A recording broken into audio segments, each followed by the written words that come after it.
ఈ ప్రెస్ మీట్ని ఏర్పాటు చేయడానికి గల కారణం ఏంటంటే national level conference chairpersons and urban local bodies June 3 and 4న గురుగ్రామ్లో హర్యానాకి మేయర్ గారు గౌరవ మేయర్ గారు పున్కల్ని నీరజ గారు అదేవిధంగా నేను గురుగ్రామ్ హర్యానాకు వెళ్ళడం జరిగింది.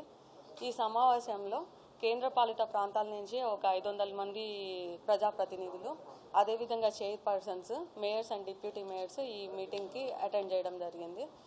గౌరవ అసెంబ్లీ స్పీకర్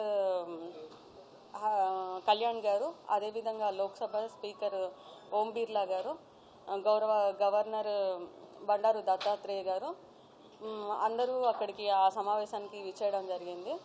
ఇవి స్టేట్ వైజ్గా ప్రతి ఒక్క స్టేట్ నుంచి అస్సాం నుంచి పూణే నుంచి సూరత్ నుంచి అండమాన్ నుంచి ఆంధ్రప్రదేశ్ నుంచి మన తెలంగాణ రాష్ట్రం నుంచి ప్రతి ఒక్క mayor and deputy mayors and chairpersons ఈ సమావేశానికి రావడం జరిగింది. ఈ సమావేశం యొక్క ముఖ్య ఉద్దేశం ఏంటంటే ప్రజాప్రతినిధులు మన ప్రతి ఒక్క స్టేట్లో నేషనల్ వైజ్గా ప్రతి ఒక్క స్టేట్లో ఏ విధంగా అయితే డెవలప్మెంట్ జరుగుతూ ఉన్నాయో పట్టణాభివృద్ధి అదేవిధంగా భవిష్యత్తు ప్రణాళీకరణ అదేవిధంగా రాష్ట్రాల మధ్య ఉత్తమ పద్ధతుల ద్వారా మార్పిడిని సులభతరం చేయడానికి ఈ ఒక్క సమావేశాన్ని ఏర్పాటు చేయడం జరిగింది. ఇక్కడికి విచ్చేసినటువంటి ప్రజాప్రతినిధులు వారి యొక్క స్టేట్స్లో ఉన్న డెవలప్మెంట్స్ ఏ విధంగా అయితే ఇప్పుడు మేయర్ గారు గౌరవ మేయర్ గారు చెప్పారో గ్రీనరీ అయితే కానివ్వండి అండర్ గ్రౌండ్ డ్రైనేజెస్ అయితే కానివ్వండి రోడ్ వైడనింగ్ అయితే కానీ ప్రతి ఒక్కటి వాళ్ళు ప్రజెంటేషన్ ఇవ్వడం జరిగింది.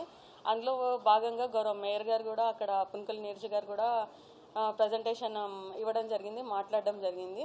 అదేవిధంగా నేను కూడా అక్కడ మాట్లాడటం జరిగింది. మన తెలంగాణ ముఖ్యమంత్రి గౌరవ సీఎం రేవంత్ రెడ్డి గారి ఆధ్వర్యంలో అదేవిధంగా మన తుమ్మల నాగేశ్వరరావు గారి ద్వారా మన ఖమ్మం డెవలప్మెంట్స్ కానీ మన తెలంగాణ రాష్ట్ర అభివృద్ధి సంక్షేమ పథకాలు కానీ ప్రతి ఒక్కటి కూడా మేము అక్కడ వివరించడం జరిగింది.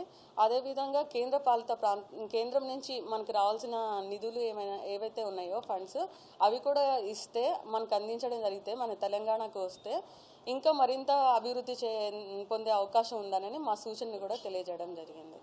నాకు ఇటువంటి అవకాశం ఇచ్చినట్టు ప్రజలందరికీ నమస్కారం.